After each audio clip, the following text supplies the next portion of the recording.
Hello everyone, welcome to all of you to my compiler design lecture series. Today we will discuss about the compiler, assembler and interpreter.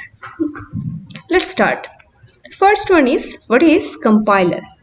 A compiler is a program that converts the entire source code of a programming language into executable machine code for a CPU, and it takes a large amount of time to analyze the entire source code, but the overall execution time of the program is comparatively faster, and the compiler generates the error message only after scanning the whole program, so the debugging is comparatively hard as the error can be present anywhere in the program.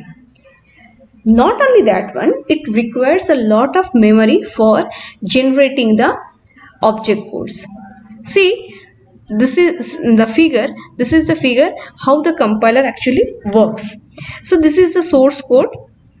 After compilation, it is generating the object code, right? And this object code actually requires a lot of memory, okay? And it generates intermediate object code also. And for security purpose, compiler is more useful. The example of the compiler is C, C++, C hash. Next, we will see what is the assembler. What is assembler? Assembly language is a low-level language that helps to communicate directly with the computer hardware. It is an intermediate language between the high-level language and the binary language. And it also uses the hexadecimal and binary values, and it is readable by the human.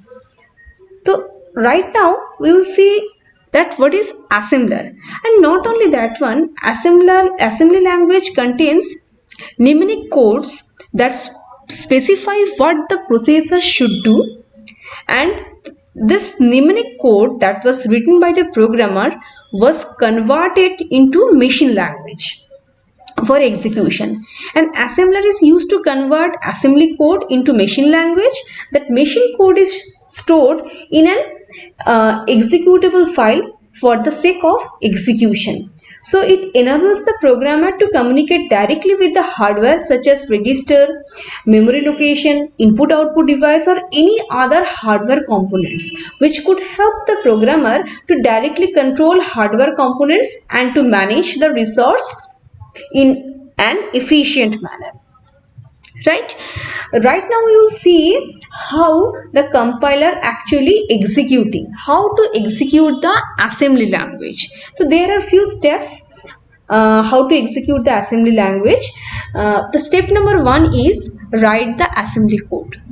So open any text editor in device and write the mnemonic codes in it and save the file with a proper extension according to your assembler.